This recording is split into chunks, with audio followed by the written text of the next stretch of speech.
Assalamualaikum warahmatullahi wabarakatuh. Selamat siang. Perkenalkan, nama saya Subekti, dosen mata kuliah Desain Manufaktur dan Perakitan. Hari ini kita akan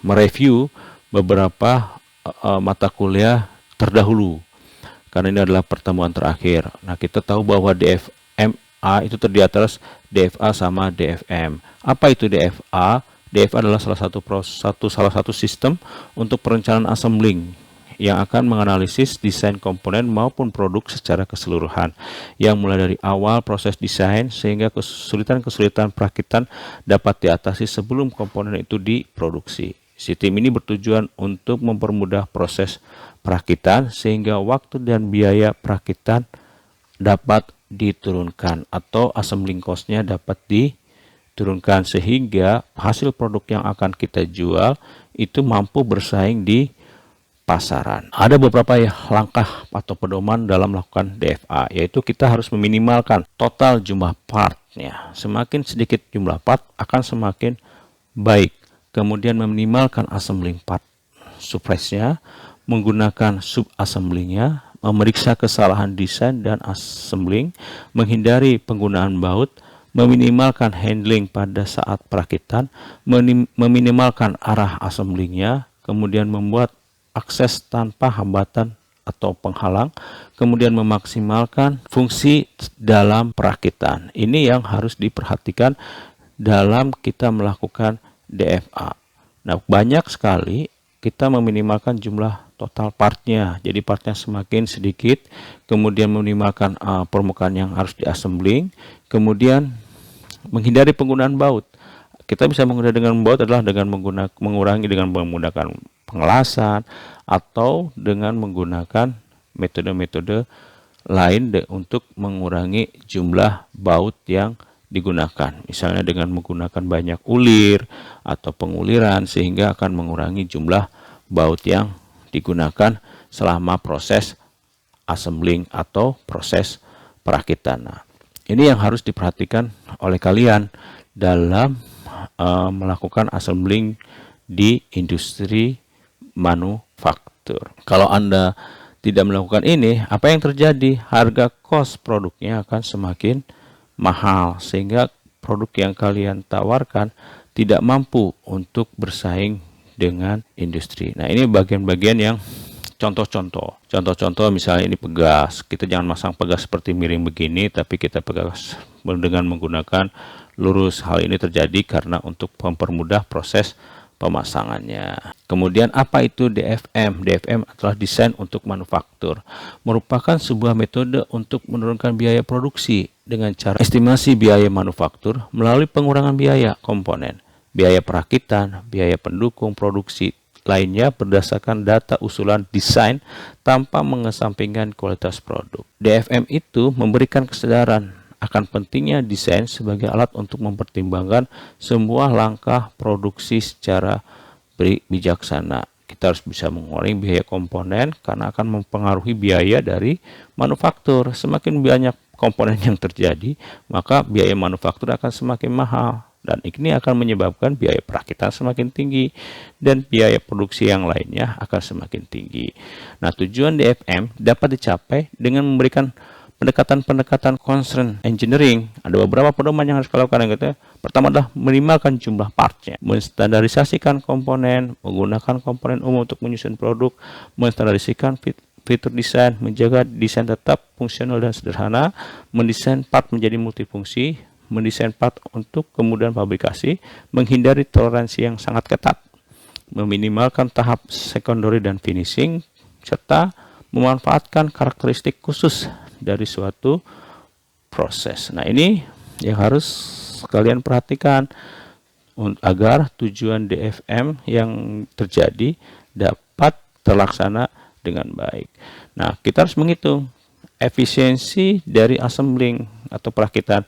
Secara umum ada dua yaitu jumlah komponen dalam satu produk. Semakin banyak jumlah komponen produk, maka efisiensinya semakin turun. Nah, berarti kita harus mulai produk komponennya, kemudian kemudahan penanganan, pemasangan dan pengikatan komponen yang dilakukan. misalnya tidak menggunakan baut banyak. Nah, ini salah satu contoh cara menghitung dari handling time yang akan dilakukan selama proses DFA. Ini salah satu contohnya. Pertama adalah pengurangan bautnya, misalnya bautnya tadi banyak menjadi sedikit. Nah, ini kita harus bikin seperti ini nanti kalau pada saat kalian melakukan suatu proses perancangan dengan menggunakan metode DFM atau redesign dari suatu produk.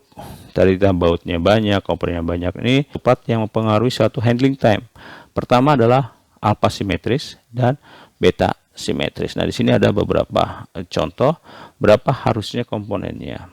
Nah, nilai efisiensi perakitan suatu produk dapat dihitung dengan menghitung jumlah item, handling code, handling time per itemnya, insert code-nya, insert time per itemnya, total compression time, figure or minimum. Nah, ini kita akan lihat nih, ada handling time-nya seperti apa, handling time per itemnya. Disinilah handling time per item yang kita bisa lakukan. Seperti apa, berapa waktu yang dibutuhkan untuk setiap komponen. Nah, ini kita harus menghitung selama proses perancangan. Inilah mata kuliah kita terakhir. Kita akan tunjukkan nih di Universitas Mercubuana apa saja sih yang telah dilakukan penelitian mengenai DFMA. Ini salah satu contoh. Nah, di sini kita akan melihat bahwa kita melakukan analisis turbin tidak menggunakan toleransi yang sangat detail. Jadi kita seperti ini untuk melihat toleransi ke permukaan dari suatu turbin. Nah, ini adalah kita uji juga generatornya. Nah, pada desain pertama ini kita banyak menggunakan baut seperti ini. Ini ada 4 atau 5 baut gitu ya. Nah, kita mengurangi bautnya, kita analisis getarannya.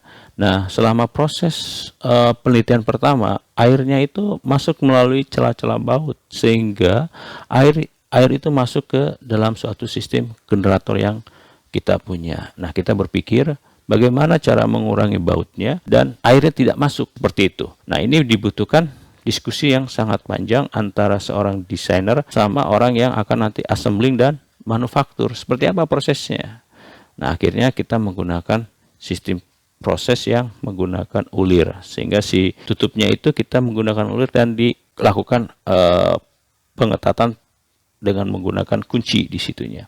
Sehingga airnya tidak akan masuk lagi ke celah-celah baut karena kita mengurangi jumlah baut dan meminimalkan baut yang ada pada sistem generator yang akan kita pasang di dalam pipa. Nanti kita perlihatkan seperti apa proses penelitian yang dilakukan oleh mahasiswa dari desain dengan menggunakan metode DFMA. Nah, ini adalah alat yang akan kita pasang di dalam pipa, turbinnya dalam pipa. Ini ada Prof. Agung Subiantoro, ini adalah mahasiswa yang sedang melakukan penelitian. Nah, ini turbinnya itu dipasang di dalam pipa. Nah, ini ada turbinnya. Kita tahu semua ini adalah proses yang akan dilakukan selama proses penelitian anak-anak tugas akhir.